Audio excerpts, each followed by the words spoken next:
मुख्य सचिव, अतिरिक्त मुख्य सचिव आणि भांगे, सर्वप्रथम मी सगळ्यांना आपल्याला मनापासून धन्यवाद देतो. आपल्या सगळ्यांचे आभारही मानतो. याचं कारण एवढ्या जलद गतीने एवढा मोठा सर्वे आपण पूर्ण केला. मराठा समाजाचं शैक्षणिक आणि सामाजिक आर्थिक मागासलेपण तपासण्यासाठी राज्य शासनाने राज्य मागास वर्गाला टर्म्स ऑफ रेफरन्स दिला होता आणि त्याप्रमाणे राज्य मागास वर्ग आयोगाने अतिशय वारफुटिंगवर, मी म्हणेन डे नाईट काम केलं आणि जवळपास यामध्ये 3.5 ते 4 लाख लोक डे नाईट काम करत होते. आणि आपल्याला यामध्ये अनेक लोकांनी मदत केली, जे यापूर्वी देखील देवेंद्र फडणवीसजी मुख्यमंत्री असताना जे मराठा समाजाला आरक्षण दिलं होतं आणि ते सुप्रीम कोर्टात टिकलं होतं, हायकोर्टामध्ये आणि दुर्दैवाने सुप्रीम कोर्टामध्ये ते रद्द झालं. पण हायकोर्टामध्ये जे आणि मराठा समाजाला आरक्षण देण्यासंदर्भात ज्यांनी त्यावेळेस सहकार्य केलं होतं, या सगळ्यांची मदत आपल्याला या कामामध्ये मिळाली. आणि त्यामध्ये मागासवर्ग आयोग, सुक्रे साहेबांनी आणि त्यांच्या टीमने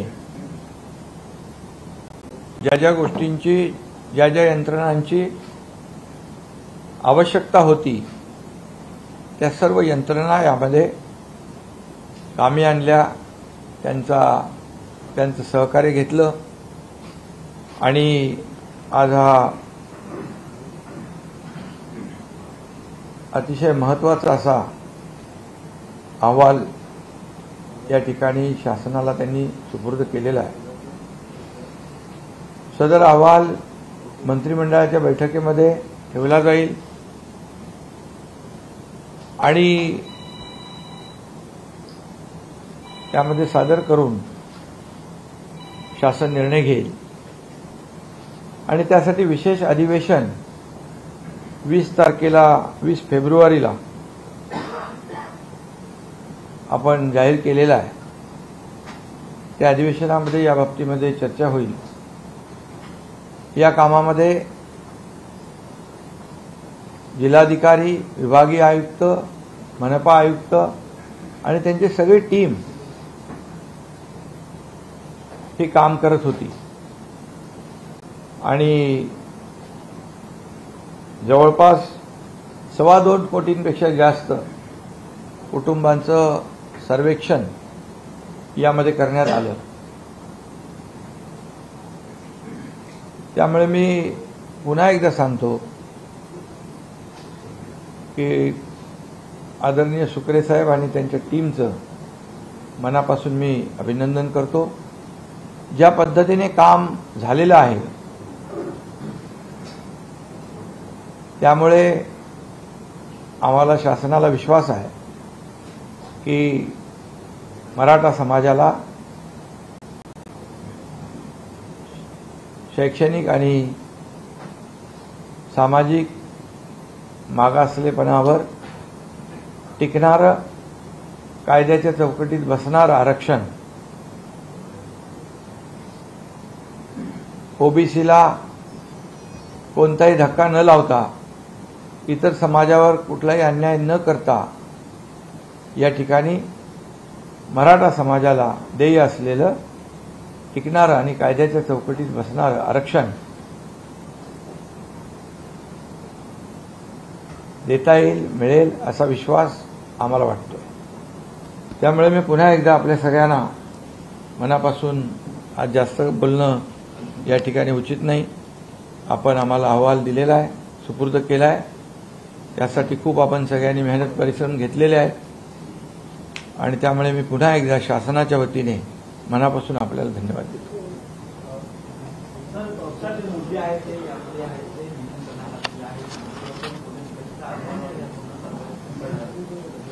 काय ते आता आयोग अहवाल आमच्याकडे आलाय. अहवाल आता आम्ही मंत्रिमंडळाच्या बैठकीत ठेवू. त्यानंतर याच्यामध्ये सगळ्या गोष्टी स्पष्ट होतील. मराठा समाजाला आरक्षण मिळाल्यानंतर जे आता ओबीसी मध्ये काही मराठा समाजाची लोक म्हणजे कुटुंब आहेत ते ओबीसी मध्ये गेलेले आहेत.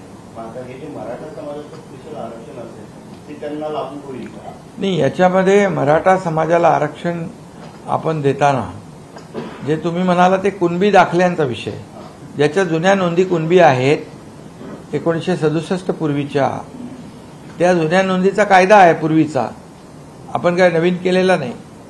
आणि त्याप्रमाणे जुन्या नोंदी ज्या आहेत त्याचा वेगळा नियम आहे, कायदा आहे. आता हे मराठा आरक्षण जे आहे हे आरक्षण पूर्णपणे ज्यांना कुठल्याही नोंदी नाहीत आणि जे आपण पूर्वी मराठा समाजाला आरक्षण दिलं होतं त्याप्रमाणे हे आरक्षण देण्याचा निर्णय सरकारने घेतलेला आहे. सर, मागच्या काळात सुप्रीम कोर्टाने काही त्रुटी ज्या आहेत त्या दाखवल्या होत्या, त्या त्रुटी आता या अहवालात दूर झालेल्या आहेत का? आता तेच अहवालामध्येच ते आता आयोगाने काम केलं ना, म्हणून तर मी त्यांना धन्यवाद दिलेत की ते सगळंच त्यांच्या समोर होतं. तर त्याच्यावर मी आज बोलणं उचित नाही. सीएम साहेब पहिले कॅबिनेट समोर मांडतील. पहिला अधिकार कॅबिनेटचा आहे. कॅबिनेट त्याच्यावर सविस्तर चर्चा करेल. मग त्यातले जे मुद्दे आहेत ते सीएम साहेब आपल्या पुढे नंतर देतील सगळे. उपोषणाला बसलेले आहेत, याच मागणीला घेऊन आता उपोषणासाठी तुम्ही काय सूचना द्याल त्यांना? कधीपर्यंत? नाही, खरं म्हणजे मी एवढंच सांगू इच्छितो की आता 20 तारखेला विशेष अधिवेशन आहे. त्याच्या अगोदर कॅबिनेटमध्ये चर्चा होईल. सरकार एकदम सकारात्मकपणे काम करते. सरकारची भूमिका स्पष्ट आहे आणि सरकारची भूमिका पहिल्या दिवसापासून अतिशय स्पष्ट आहे की मराठा समाजाला टिकणारं, कायद्याच्या चौकटीत बसणारं आरक्षण मिळालं पाहिजे. ओबीसी समाजाला, इतर समाजाला धक्का न लागता ते मिळालं पाहिजे, ही भूमिका आहे. आणि त्याप्रमाणे ज्या जुन्या कुणबी नोंदी तपासण्याचं काम देखील आंदोलकांच्या मागणीनुसार केलं. जस्टिस शिंदे कमिटी अपॉइंट केली आणि त्याप्रमाणे कुणबी नोंदी देखील सापडल्या. त्यांना प्रमाणपत्रही त्या ठिकाणी देण्याचं काम सुरू केलं होतं. आणि त्यामुळे एक सकारात्मक सरकार असताना आंदोलनाची भूमिका घेणं मला वाटतं उचित नाही आणि त्यामुळे त्यांनी आंदोलन देखील मागं घेतलं पाहिजे. आज जेव्हा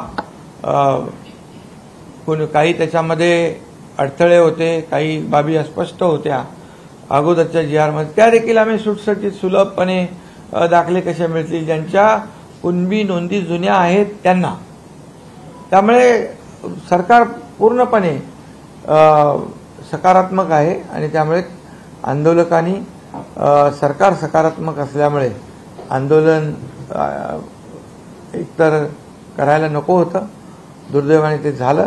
परंतु आता त्यांना आव्हान आहे की सरकार हे सगळ्या गोष्टी करतंय आणि त्यामुळे आंदोलन मागे घ्यावं अशा प्रकारची विनंती आहे. या अहवालानंतर जरी मराठा समाजाला कुणबीमधून आरक्षण देणं आणि ओबीसीमध्ये जरी आरक्षण देण्याचा मार्ग मोकळा झाला तरी ओबीसी समाज यावरती नाराजीची भूमिका व्यक्त करतोय, त्यांना कसं सरकार हाताळणार? नाही, यामध्ये मी पहिल्यांदाच सांगितलं की सरकारची भूमिका कुठल्याही समाजाचं आरक्षण काढून दुसऱ्या समाजाला देण्याची भूमिका नाही. ही भूमिका अगदी पहिल्या दिवसापासून आम्ही मांडतोय आणि जे काय आम्ही निर्णय घेतोय ते कुठलेही निर्णय इतर समाजावर अन्याय होऊन मराठा समाजाला न्याय देण्याचं काम त्या ह्याच्यातून होईल असं कुठलंही आम्ही, शेवटी सगळे समाज आम्हाला एकच आहे, एक समान आहे. त्यामुळे ही भूमिका सरकारची पहिल्या दिवसापासून स्पष्ट आहे आणि काही ओबीसी नेत्यांनी बघितलं, ते नोटिफिकेशन पाहिलं आणि त्याच्यामध्ये त्यांनी पाहिल्यानंतर त्यांनी भूमिका सकारात्मक स्पष्ट केलेली आहे. त्यामुळे आणखी ज्यांचा काही गैरसमज असेल तोही दूर होईल. धन्यवाद.